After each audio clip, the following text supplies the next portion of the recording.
Let's talk 911 GTS. The GTS trim debuted in the 911 about a decade ago, intending to slot between the sporty Carrera S and the ultra-sporty GT3. For the 992 model 911, this car, the Carrera S has 443 horsepower, the GT3 has 502 horsepower, and this is right in between with 473 horsepower. And there's more to the GTS than just extra power.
And 473 horsepower here in the GTS. It also has 420 pound-feet of torque, and you can choose between a PDK dual-clutch automatic or a 7-speed manual transmission. Now, those figures mean that this car has about 30 horsepower more than a Carrera S and about 23 more pound-feet of torque, which are pretty good numbers. Porsche says 0 to 60 for a 911 Carrera GTS with PDK is 3.1 seconds compared to 3.2 for a Carrera S, whereas if you get the manual, it's 3.8 seconds in a GTS compared to 3.9 for a Carrera S. So there is a little power advantage and a little acceleration.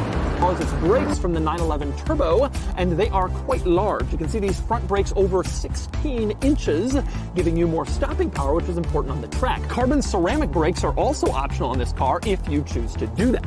Now, another thing you can see from the outside is this car is lowered. It has Porsche's PASM sport suspension, which means a stiffer ride, sportier suspension, better handling, and a lower ride height. Porsche says the GTS about 10 millimeters lower than a regular Carrera or Carrera S. That translates to about 0.4 inches, and it gives it kind of a cool stance and just improved suspension. And on that subject, the GTS offers rear axle steering as an option to enhance your cornering capabilities. This car is equipped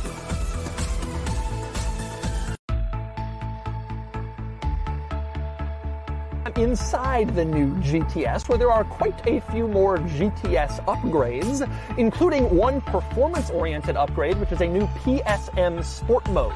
PSM is Porsche's stability control system. You can leave it on or turn it off, but now there's a new Sport Mode that's sort of like a half-on, half-off feature that allows you to have more fun on the racetrack without completely defeating stability control, which can get kind of dangerous. But other upgrades for the GTS, for one, reduced sound deadening compared to a regular Carrera S. That means you hear a little more of what's going on around you. The engine, the tires, the road, all that stuff makes it a little less luxurious, a little less soft than a regular 911, and it allows them to reduce the weight a little bit and make this car a little sporty.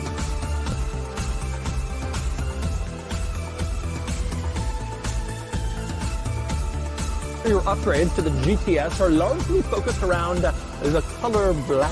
For instance, these headlights in front are tinted a little darker than regular Porsche headlights, and they have black headlight surrounds, as you can see, which sort of starts the black exterior theme of this car. Also up front, you have the front intakes painted black to help give you that blacked out look, which they're trying to push on the GTS, and the wheels are black standard. If you're like me and you don't love black wheels, well, too bad. Black wheels come standard on the GTS. It's part of its sort of blacked out theme. Same deal in the back. You have an LED light strip like other 911 models, but it's tinted, it's darker, it's black looking to fit with the theme of this car. And that's also true of the Porsche script in back. You can see that's in black, as is the model designation for this car, 911 GTS. It's all trimmed in black to make this car kind of a little more sporty looking. In fact, black is such a theme in this car that if you get the Targa version of the GTS, you can actually have the roll coupe in black rather than the usual Targa silver in order to make sure everybody knows